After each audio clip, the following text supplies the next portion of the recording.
On remercie M. Bernard. On va passer à notre deuxième présentation avec M. Sébastien Lambert de BBA et M. Samuel Monette de Kiewit. C'est pas bien long, je vais aller les chercher.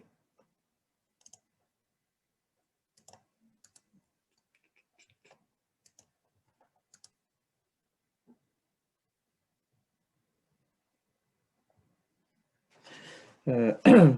Jean-Sébastien Lambert et M. Samuel Monette de Kiewit vont venir nous présenter opération de dynamitage à proximité d'un ouvrage hydroélectrique en opération, Little Long Dam Project.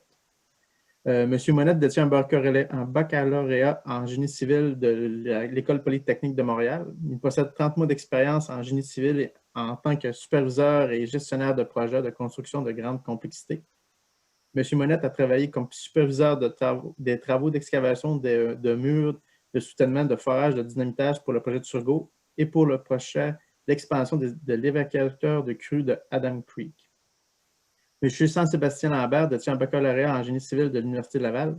Il possède 14 années d'expérience en génie civil et minière, plus spécifiquement en tant que superviseur et gestionnaire de projets techniques comportant de multiples contraintes et risques élevés associés au contrôle de méthodes de forage et de tir à l'explosif pour divers types de projets de construction et d'opérations minières de surface ou souterraines.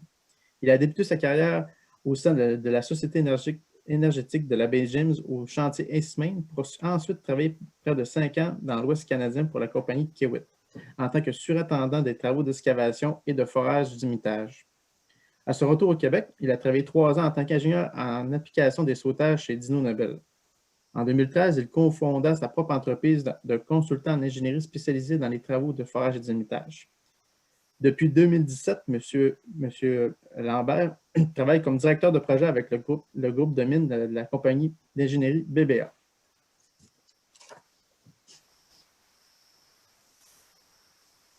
À vous, monsieur.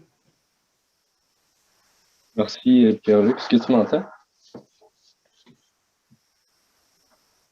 Est-ce que tout le monde m'entend? Oui, on t'entend, Samuel. Je vais peut-être... Merci beaucoup, Pierre-Luc. Bonjour à tous.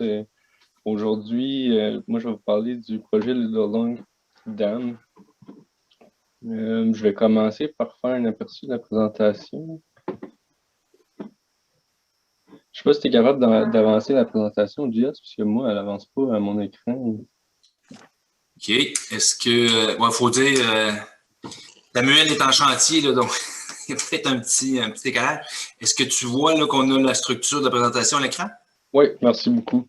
Donc, comme je dis, moi, je vais commencer, je vais présenter le projet, je vais le mettre en contexte, parler de TIO, qu'est-ce que ça mange en hiver, parler un peu des travaux qu'on fait ici, puis des enjeux et défis auxquels on fait face. Puis après ça, Jean-Sébastien va parler un peu plus technique de la conception des tirs, puis de comment on est arrivé à contrôler les vibrations. Tu peux y aller, Gias. Donc, le projet consiste à ajouter 4 nouvelles portes à l'évacuateur de crue existant. Donc, on voit en haut à droite de l'écran l'évacuateur de crue en ce moment. Puis, en bas, on voit les 4 portes, dans le fond, 2 portes ajoutées de chaque côté pour augmenter la capacité de l'ouvrage existant. À gauche, sur la carte, vous voyez, il y a 4 stations de génération qui sont des stations qui permettent à notre client de générer de l'électricité. Puis, juste un peu à droite, où est-ce qu'il y a le curseur, il y a un canal de contournement qui permet d'évacuer l'eau en contournant les 4 stations d'un coup, puis pas avoir à ouvrir toutes les portes à chaque fois.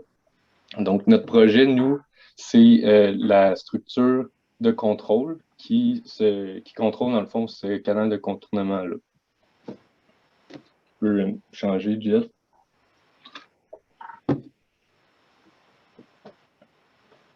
Donc, une fois le projet terminé, quand les 4 portes vont être ajoutées, la capacité de l'ouvrage va être de 9000 m3 par seconde.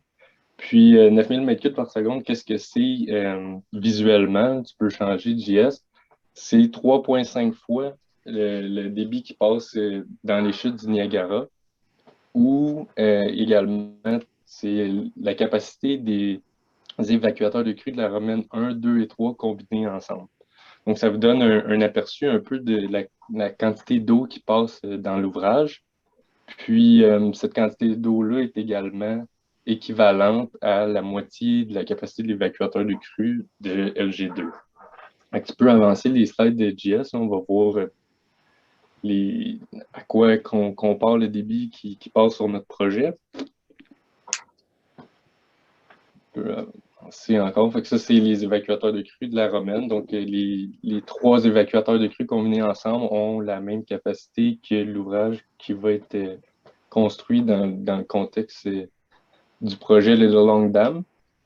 On peut avancer encore just.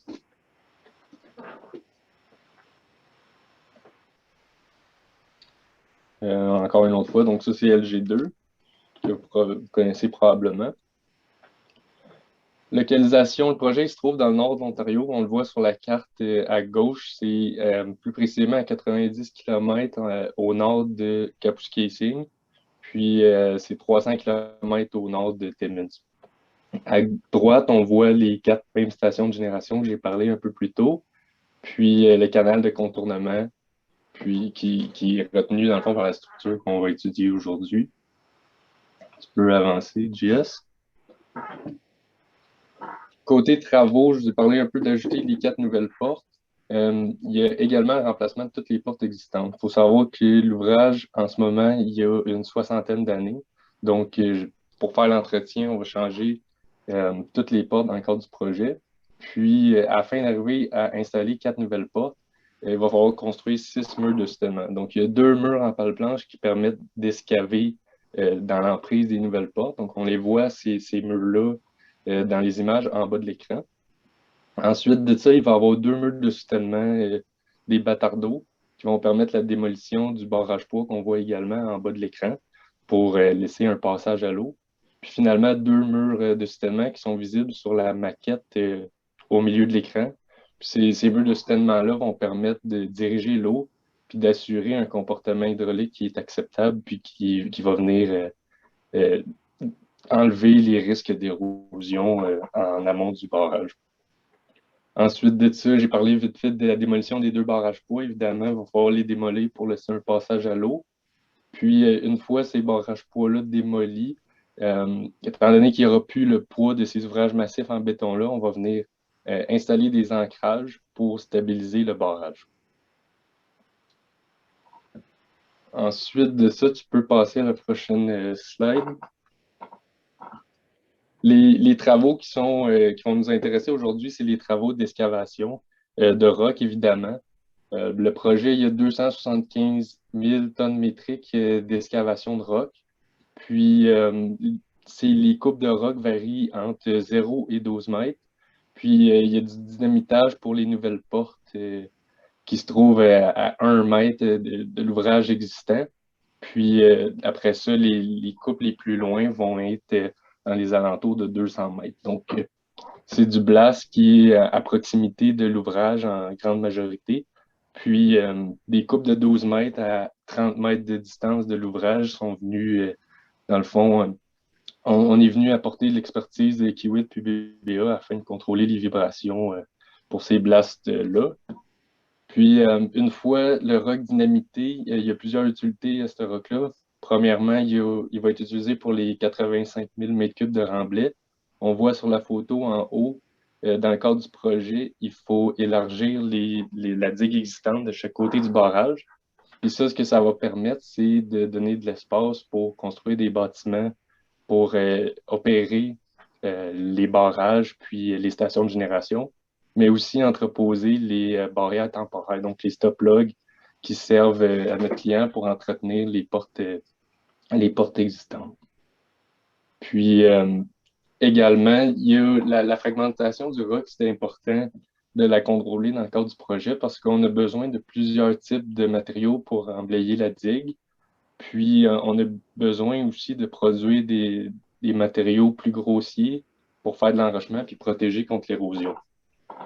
Tu peux avancer d'une slide JS. Un autre des défis qu'on avait sur le projet, c'est que l'excavation avait une forme particulière avec des tolérances petites. Donc, on voit sur l'écran, le canal a une forme particulière qui permet la dissipation de l'énergie. Comme vous voyez, c'est la maquette juste au bas de l'écran. Les marches sont comme à contresens de l'écoulement naturel.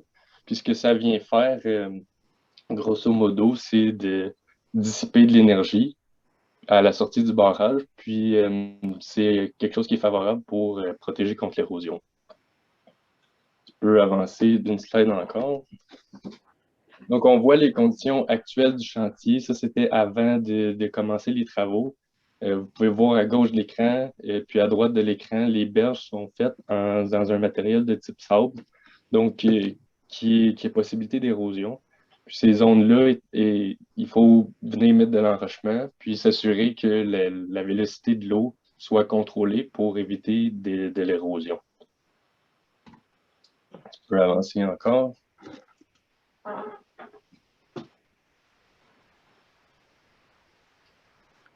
Côté défis environnementaux, bien évidemment, il y a les crues, ça devient un défi parce qu'au moment où est-ce qu'il y a la fonte des neiges, il y a beaucoup d'eau qui augmente dans le réservoir, puis toute cette eau-là ne peut pas être turbinée par les stations de génération, donc doit être évacuée par le barrage. Puis au moment où est-ce que les portes doivent ouvrir, donc en général, ça se situe entre le 15 mars puis le 15 juillet, ça vient inonder toute la zone des travaux. Donc, vous voyez sur l'écran en haut, on a la zone qui est inondée pendant la crue du printemps, puis en bas, la zone qui est inondée pendant la crue d'automne.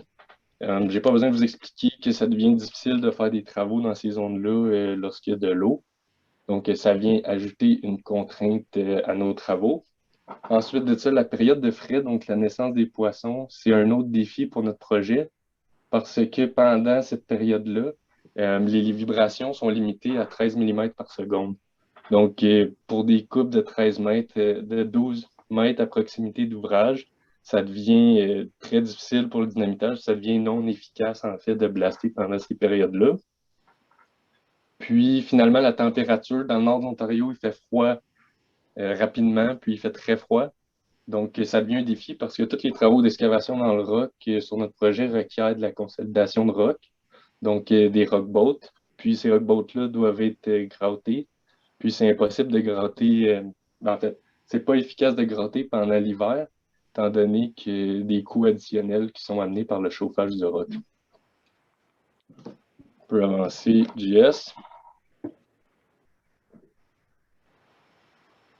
Côté échéancier, c'est un autre enjeu qui est très important pour le projet, étant donné qu'il y a un retard dans la complétion des travaux a un gros impact. Si, par exemple, il y a un retard d'une semaine sur les travaux, ben, ça peut être un retard de 4 mois, 4 mois et une semaine qui va se produire, étant donné que si on manque le deadline puis ouvre les portes, on ne peut pas dire il reste juste une semaine, on n'ouvre pas les portes ou on va travailler sous l'eau. Vous comprendrez que ça pousse tout le projet de 4 mois. Ensuite de ça, un autre défi qui est lié à l'échéancier, c'est que notre client, on lui assure de pouvoir lui redonner le contrôle des portes dans un délai de 48 heures. Donc ça, ce que ça implique, c'est que n'importe quand, s'il arrive un problème, puis que le client doit reprendre le contrôle des portes, on doit s'assurer qu'il n'y ait plus d'explosifs, plus d'équipement, puis que ce soit prêt pour évacuer l'eau de façon sécuritaire. Donc, un délai de 48 heures, c'est assez court, puis ça vient limiter la taille des dynamitages parce qu'on ne peut pas laisser de l'explosif. Disons qu'on a une grosse shot qui prend plusieurs jours à dynamiter. Ben, on ne peut pas laisser les explosifs parce qu'un délai de 48 heures, ça devient court pour dynamiter puis excaver de façon sécuritaire. Ensuite de ça, tu peux changer de slide JS. Côté contrôle des vibrations, sur le projet, la limite, c'est la Z-Curve qu'on voit à l'écran. C'est une adaptation de la Z-Curve que vous avez probablement déjà vue. Puis ensuite de ça, on a une contrainte additionnelle qui est pour les éléments qui se trouvent en haut de la superstructure. Donc, on voit en haut de l'écran à droite, il y a des boîtes bleues qui se trouvent au-dessus de la superstructure. Puis ces boîtes bleues-là, ils contiennent tous les éléments mécaniques qui permettent de monter ou descendre les portes du barrage. Puis la limite de vibration pour ces boîtes-là est limitée à 40 mm par seconde. Donc, ça devient une contrainte qui est plus restrictive qu'habituellement. La Z-curve, étant donné qu'on est la distance entre les dynamitages puis la structure est relativement basse, la plupart du temps, on a des fréquences qui sont au-dessus du 45 Hz, donc on considère que la limite va être à 75 mm par seconde dans nos calculs. Puis, après, on a analysé tous les dynamitages au fur et à mesure que les travaux avançaient. Puis, cette hypothèse-là s'est confirmée au fur et à mesure que les travaux avançaient. Tu peux avancer, Jess. Côté surpression, c'était un autre défi pour le projet puisque la limite était imposée à 50 kPa comparativement aux directives habituelles du département Pêche et Océan. Donc, le projet était limité à 50 kPa, pas à 100 kPa, parce que il y aurait des nouvelles études qui disent que les poissons ressentiraient des impacts négatifs pour des surpressions inférieures à 100 kPa, donc des pressions qui étaient acceptables selon les vieilles directives. Puis nous, on a une directive plus restrictive afin de s'assurer de respecter en fait, pas de causer d'impact négatif pour les poissons. Donc, on était limité à la surpression dans le réservoir qui est en amont du barrage, mais aussi en aval du barrage. Donc, on avait des contraintes, peu importe où est-ce qu'on se trouvait dans l'excavation, il fallait toujours considérer cette surpression-là. Puis tu peux avancer, JS. Puis finalement, la santé et sécurité, c'est l'enjeu le plus important qu'on faisait face afin de limiter les risques de blessures par projection de roche. Toutes les blasts étaient matelées sur le projet. Puis, en ajout à ça, on installait du roc dynamité en avant de toutes les faces libres pour s'assurer qu'il n'y ait pas de projection de roche sur les personnes qui travaillent autour, mais aussi dans les étendues d'eau. Puis mettre des roches, dans le fond, du roc dynamité en avant des faces libres, c'est une méthode qui était vraiment intéressante parce qu'elle permettait de créer des accès aussi pour les équipements qui posaient les matelas, pour les foreuses. Puis, ça permettait de limiter le risque de chute. Puis, quand on considère que les chutes forment 20% de tous les décès sur les lieux de travail, puis qu'on est capable d'éliminer ce risque-là, c'est un bonus vraiment intéressant à cette méthode de travail-là. Je peux avancer JS. Puis le fait d'utiliser ces techniques-là, on voit le remblai en avant des faces, ce que je vous parlais juste avant, puis tu peux avancer encore. On voit la diminution du périmètre de sécurité en combinant ces méthodes-là. Donc, on voit le cercle il est grand, le cercle rouge, avec les matelas, mais ce qu'il faut comprendre, c'est que ce cercle-là, c'est le périmètre de sécurité de tous les sautages au complet. Donc, vous voyez la distance entre le périmètre qui est identifié en bleu, puis le périmètre du cercle rouge, c'est cette distance-là qui va être utilisée pour chaque blast. Donc, en faisant toutes les blasts, je dirais 90% des blasts se faisaient sans impacter les travaux qui étaient autour. Puis le 10% qui restait, mais on est venu avec une planification, s'assurer qu'on dynamitait à l'opposé d'où est-ce que les travaux se déroulaient pour ne pas poser d'impact pour toutes les autres disciplines. C'est ce qui met fin à la présentation de mon côté. Jess, je ne sais pas si tu veux continuer. Oui. Bon, tout d'abord, bonjour à tous. Là, je voyais qu'on était quand même 170 personnes sur la conférence. C'est impressionnant. J'entendais même qu'il y avait des gens du Cameroun tantôt. Là. Moi, je vous parle en direct du lac Beauport. On a un beau moins 28 le matin dans la région. Fait que, bon, moi, c'est toujours un plaisir de prendre part là, aux activités de la SEQ. Merci Samuel là, pour la présentation. C'était très bien exécuté. Toujours spécial de parler à un si grand nombre de personnes via Zoom, là, malgré qu'on est devenus des pros des réunions Zoom, là. Fait que là, je vois 9h22, fait que je pense que ça a pris un petit peu plus de temps que prévu, Samuel. Fait que je vais aller un petit peu plus vite. Donc ici, je sais que Samuel l'avait présenté tout à l'heure, là, c'est nous, tout d'abord, là, quand on a débuté les travaux là, avec Kiewit, dans un premier temps, c'était de prendre connaissance un peu de l'ampleur des travaux, où on était situé, puis bon, quelles étaient les structures à protéger. Ici, c'est une map super intéressante qui nous a été fournie en début de projet, là, qui nous permet de voir avec la couleur les différentes profondeurs à excaver. Donc, on voit en rouge, c'est les zones de 11 à 12 mètres d'épaisseur enlevée. Puis le turquoise correspond à peu près au niveau 0, donc il n'y a à peu près pas d'excavation à faire là. Les zones bleues étaient même, eux, en sous-excavation, c'est-à-dire qu'ils étaient déjà en bas du niveau voulu. Ici, bon, c'est la photo du roc excavé, donc on voit que c'est un massif rocheux là, qui a été lavé au travers des années, qui présentait quand même plusieurs irrégularités, donc plusieurs faces libres à l'intérieur du massif en tant que tel. Là, présentait également plusieurs vides, là, donc tout ce qui était plus mou au départ là, finit par être lavé avec les années. Là, il y avait quand même quelques particularités là, à prendre en compte dans la séquence des dynamitages. Ici, bon, c'est la courbe que Samuel parlait tout à l'heure. Donc, on voit que pour des fréquences de 5 à 15 Hz, on nous limitait à 25 mm par seconde. Puis, bon, tout ce qui était au-dessus de 45 Hz, on nous permettait 75. Avec les distances avec lesquelles on avait à travailler, on avait au tout départ, au tout début, là, émis comme hypothèse qu'on allait être fort probablement avoir à travailler avec des vibrations là, et des fréquences élevées. Donc, on avait mis comme hypothèse qu'on allait être en mesure d'utiliser le critère de 75 mm par seconde comme vibration permise.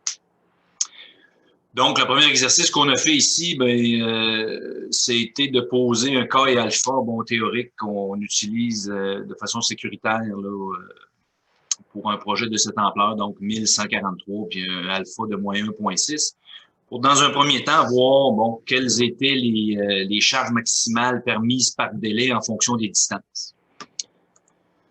Par la suite, bon, on a divisé un peu les différentes zones par profondeur. Donc, on aboutit à 5 chargements types bon, qui correspondaient à des zones plus profondes, donc 5 mètres et plus. Des zones entre 5 et 7, 3 et 5. Puis, bon, pour les zones qui avaient des profondeurs à excaver de moins de 3 mètres, on les a divisés en 3. Donc, ceux qui étaient un peu plus éloignés du barrage, puis ceux qui étaient plus près, qu'on appelait zone sensible, là, on avait diminué les charges dans ce chargement type-là. Donc, on voit, c'est des patrons bon, standards là, qu'on voit régulièrement, là, c'est du 1,8 par 1,9 mètres, là, puis on descend jusqu'à 1,3 par, à 0,9 par 0,9 mètres. Les densités d'explosifs, bon, on était allé avec une émulsion conventionnelle, puis bon, des diamètres d'explosifs là, de 50 à 65 mm. Ici, bon, c'est les mêmes chargements types avec un peu plus de détails parce que bon, on avait quand même des parois prédécoupées là, dans le projet, donc il est exigé dans le projet d'utiliser des trous tampons le long des parois prédécoupées. Donc, ce sont les mêmes chargements types, mais avec un peu plus de détails là, pour faire finaliser, si vous voulez, la conception complète de chacun des tirs situés le long des murs finaux. Dans un autre temps, bon, on devait valider un peu le respect des pressions que Samuel parlait tout à l'heure. Donc, on a validé pour les sautages de grande profondeur avec les distances où on était situé, qu'on respectait le 50 kPa. On a également validé que ceux qui étaient le plus près allaient le respecter. Donc, on voit ici, scénario 2, on arrive à 46 kPa. Donc, la conception initiale qu'on avait fait là, nous permettait de respecter là, ces exigences relativement aux pressions hydrostatiques dans le réservoir et dans un bassin d'eau qui était situé en aval du barrage. Donc, bon, quand on a complété toute cette démarche-là, cette analyse-là, bon, il s'agissait d'intégrer tout ça là, sur des plans signés, scellés.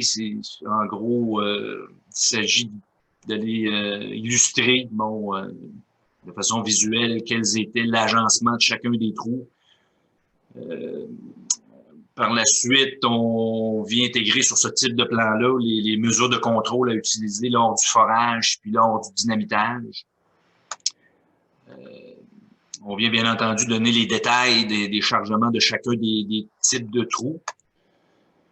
On rappelle bon, les détails je vous ai présentés tantôt sur le grand tableau. On fait une estimée des charges permises par délai en fonction de la distance. Même chose sur les vibrations estimées. Puis on donne un timing, là, une séquence de tir typique pour chacun des 5 chargements types.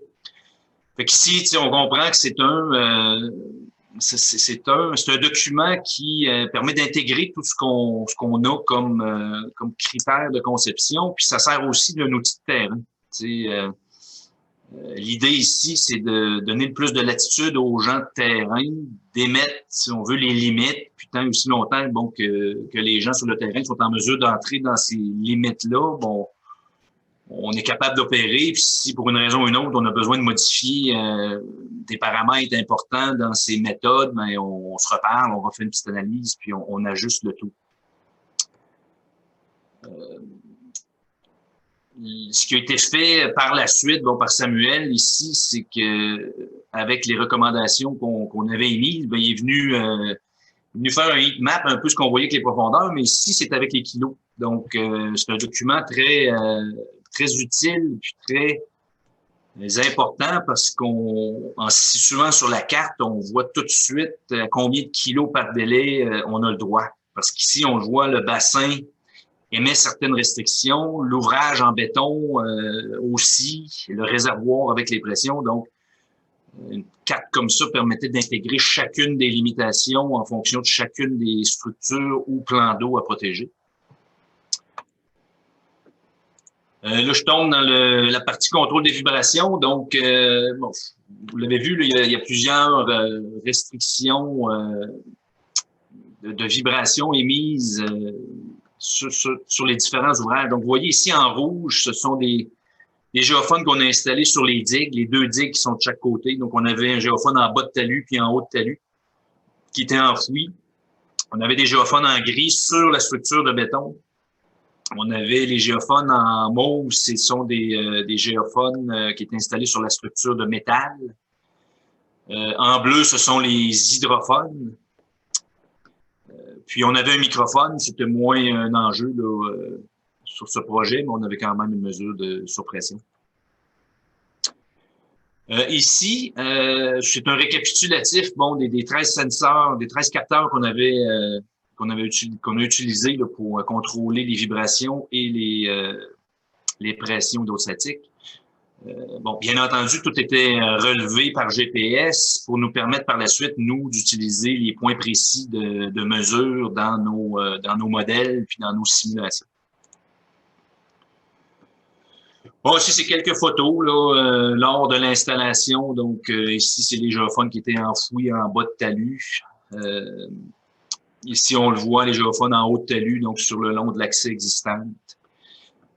Bon, comme vous le voyez, il y a différents accès qu'on devait garder, donc c'est toujours un enjeu là, de passer le câblage puis de garder les instruments accessibles, là, même en hiver, là, comme il y a plusieurs dynamitages qui se sont faits en période froide. Donc une bonne logistique à établir là, à ce niveau-là. Ici, bon, c'est le fameux bassin, donc il y avait un hydrophone dans le milieu du bassin. On avait également un géophone sur le massif rocheux là, à proximité pour contrôler les vibrations. En bas, c'est l'hydrophone qui est installé dans le réservoir adjacent à la structure existante. Ici, bon, c'est la structure métallique qui, lui, était boltée pas boltée, mais si on veut, il était bolté, mais serré, si on veut, sur la structure principale du métallique. Donc, on en avait un en haut puis un à la base. Fait qu'ultimement, ça, c'est la dernière analyse qu'on a fait des vibrations. Donc, on a pas loin, je crois, de 400 mesures de vibrations qui nous ont permis d'établir des lois d'amortissement qui, elles, sont par la suite utilisées pour les sautages subséquents.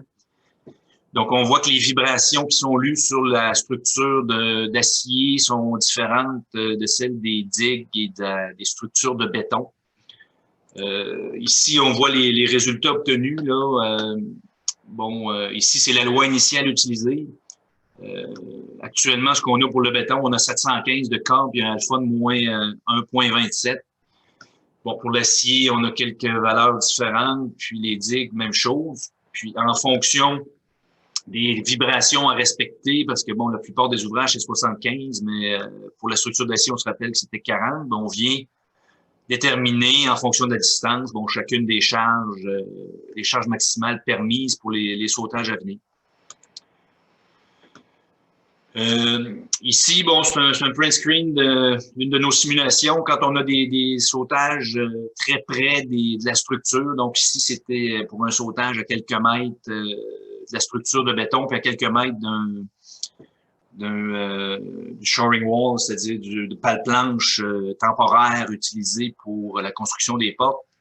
Donc ici, dans ces cas particuliers-là, on vient carrément faire un relevé GPS du forage, de l'opération de forage, des trous forés. On vient mettre chacun des charges dans chaque trou. On va y mettre aussi la séquence de tir qui va être utilisée pour faire vraiment une simulation du tir complet à venir au point de lecture visé. Donc, dans certains cas, on venait faire cette démarche-là pour nous assurer qu'on respectait les normes établies.